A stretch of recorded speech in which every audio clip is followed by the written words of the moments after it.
Nesse vídeo, vocês que estão se preparando para uma prova de vestibular ou concurso, verão a nossa leitura crítica para uma notícia do jornal O Globo sobre um caso que provocou polêmica, mas que aparentemente está encerrado. A possibilidade de a camisa reserva da seleção brasileira de futebol ser da cor vermelha. E essa aula é uma homenagem ao dia 19 de julho, dia do futebol brasileiro. Então vamos lá.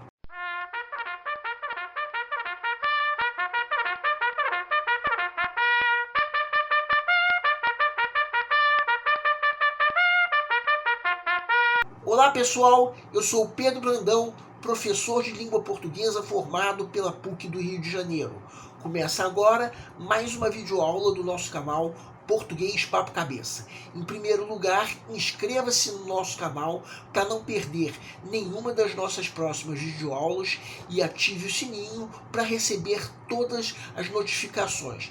Quem estiver gostando da nossa videoaula pode ir deixando o like. Quem tiver qualquer comentário, elogio ou ainda reclamação sobre as nossas videoaulas, pode ir deixando nos comentários. Ou, se preferir, pode nos escrever através da nossa fanpage do Facebook. Também quem tiver qualquer dúvida a respeito da matéria, pode nos escrever.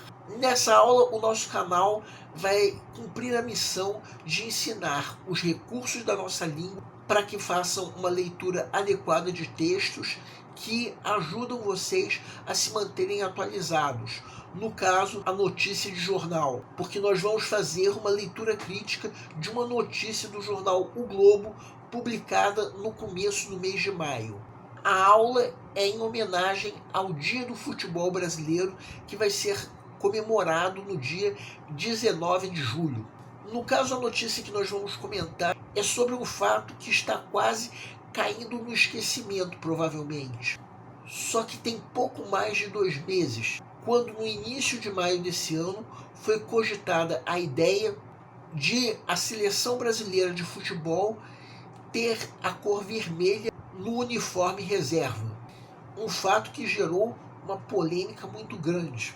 Para tanto, é necessária a leitura prévia no material didático, que pode ser acessado clicando-se no link que se encontra na descrição da videoaula.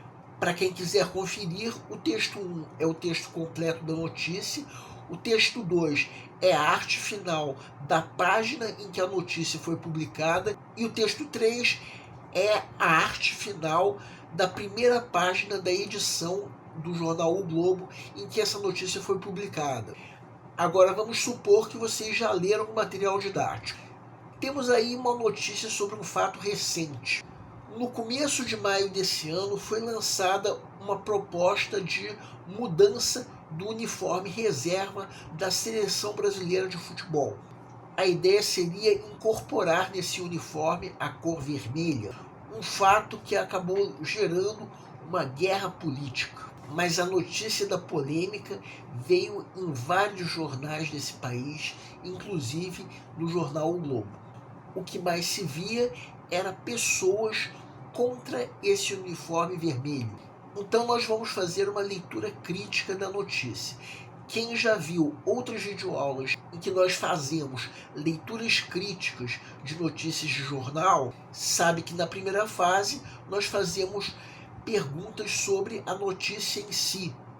Lembramos que essa leitura é com base no nosso ponto de vista. Quem pensar diferente pode e até deve nos escrever, de preferência através dos comentários. Bem, começando pela primeira fase, nos fazemos perguntas sobre a notícia em si.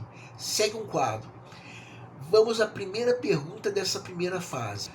Por que esse acontecimento foi notícia? Uma mudança no uniforme da seleção brasileira de futebol já é motivo para notícia, porque é uma camisa que, ainda que seja alvo de muitas polêmicas, sempre simbolizou um momento de união do povo brasileiro. Embora muita gente considere que a seleção brasileira de futebol não representa o povo. Mas é claro que um fato sobre uma possível mudança de uma camisa que é um símbolo nacional se torna notícia no país inteiro. Outra pergunta: por que o jornal deu importância e destacou esse assunto? Bem, para nós respondermos essa pergunta, uma das maneiras é relacionarmos o tema da notícia com outras chamadas na primeira página. Um exemplo é essa chamada que nós estamos mostrando agora. Essa chamada era para uma notícia sobre uma possível CPI do INSS. Um fato que prometia abalar a popularidade do presidente Lula. Em contraponto com a notícia que nós estamos analisando, que fala de um fato que não foi votado, mas que gerou uma série de manifestações nas plataformas digitais.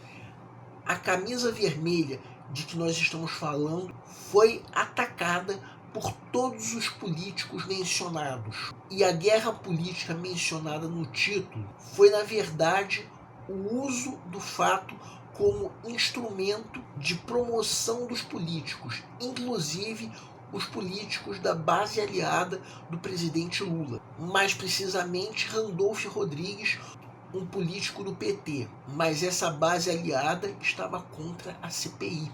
Afinal de contas, essa CPI prometia revelar um esquema de corrupção do governo. Então, uma possível resposta a essa pergunta é que o jornal deu importância ao fato para mostrar como quando uma ideia, no caso uma camisa vermelha para a seleção brasileira de futebol, ainda que reserva, é motivo de discórdia nas redes sociais, os políticos tendem a se mobilizar contra essa ideia, no sentido de se promover, o mesmo não acontecendo com a CPI, que tende a não ter a aprovação votada por políticos passíveis de serem enquadrados, apenas por seus adversários.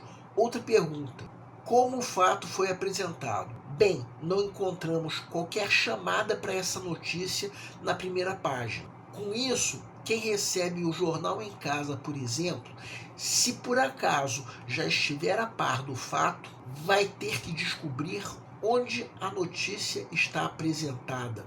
Embora não haja qualquer chamada para a notícia que nós estamos analisando, vejam essa outra chamada que nós estamos mostrando agora. Uma outra notícia também relacionada a futebol. O leitor que já tiver ouvido alguma coisa sobre essa notícia que nós estamos analisando no caso, de certa forma vai relacionar uma coisa a outra.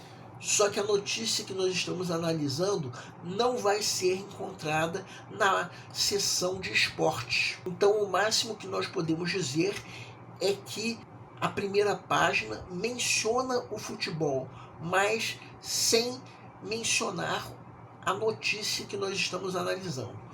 Outra pergunta: qual imagem do acontecimento o texto passa para o leitor? Bem, eu diria que a imagem é insatisfatória. A notícia é sobre a possibilidade de mudança radical da camisa da seleção brasileira de futebol, ainda que da camisa reserva. Aparentemente, é difícil encontrarmos quem concorde com isso. E a imagem insatisfatória está ligada ao fato de que isso provocou uma guerra política, porque vários políticos usaram esse fato para se promover. Convenhamos que se trata de um fato lamentável. Bem, agora vamos à segunda fase da leitura crítica, em que nós nos fazemos perguntas relativas às escolhas do autor. Segue um quadro. Vamos à primeira pergunta dessa segunda fase. Qual o tipo de sujeito explícito ou indeterminado utilizado no título? Bem, no título da notícia nós temos um sujeito explícito que vem com um predicativo do sujeito.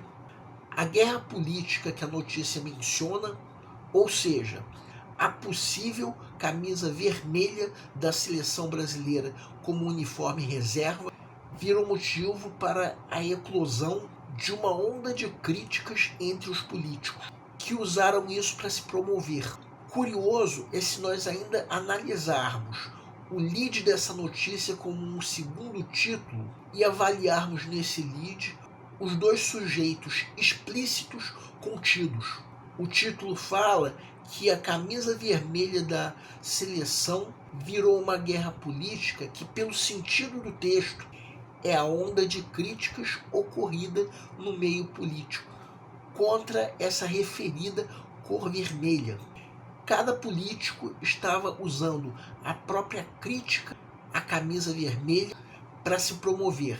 Então essa camisa vermelha estava virando motivo para a guerra política. Sendo que o lead da notícia também chama a atenção para o que os bolsonaristas estavam fazendo.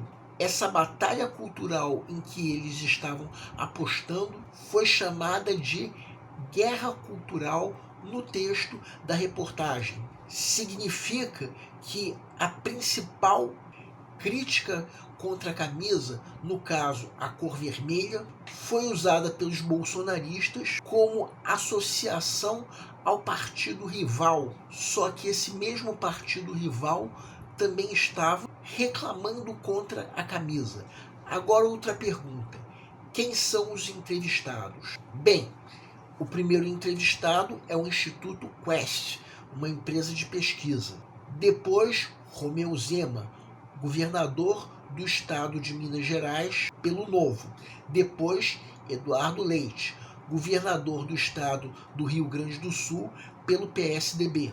Depois, Hugo Mota, presidente da Câmara dos Deputados pelo Republicanos.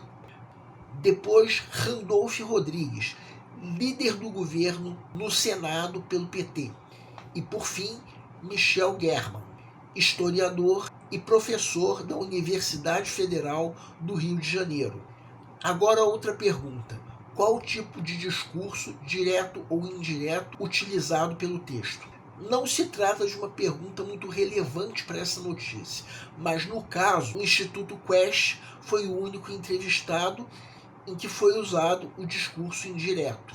Todos os outros entrevistados tiveram o discurso direto. Uma coisa me parece ser mais relevante: o Instituto Quest não revelou mais do que a repercussão negativa da camisa vermelha nas redes. E os outros entrevistados, sem exceção, foram contra a camisa vermelha.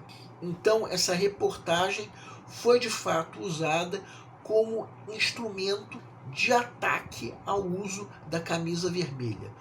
Outra pergunta: foram usados termos de autorreferência ou frases que apontem a opinião do autor? Sim, vejam esse trecho do quarto parágrafo. Visivelmente, esse foi o ponto de vista do autor. Nem todo mundo concorda com isso. Há pessoas que acham que os governadores que se posicionaram contra a camisa vermelha não fizeram isso para aproveitar o momento. Provavelmente há quem ache que os governadores ou algum dos governadores fizeram isso com outra intenção. Vejam também esse trecho do penúltimo parágrafo. Nem todo mundo acha que a camisa verde e amarela é um forte símbolo nacional, pelo menos nos dias de hoje. Há quem diga que a seleção brasileira de futebol não representa o povo. Outra pergunta: houve uso de adjetivos, advérbios e ou eufemismos? Sim, vejam esse trecho com dois adjetivos destacados em vermelho. Quem quiser pode dar uma pausa para perceber que esses dois adjetivos foi a maneira como a equipe da notícia interpretou as vozes de Romeu Zema e Eduardo Leite. Bem, essa foi a nossa leitura crítica sobre essa notícia. Quem fizer outra leitura crítica pode e até deve nos escrever, de preferência através dos comentários. O nosso canal Português Papo Cabeça, que antigamente se chamava Aprenda a Língua Portuguesa, agradece a todos vocês que estão assistindo às nossas videoaulas. Em especial, nós agradecemos a todos vocês que estão compartilhando nossas videoaulas com outras pessoas. Muito obrigado, porque vocês estão ajudando o nosso canal a ser feito. Muito obrigado e aguardem nossa próxima aula.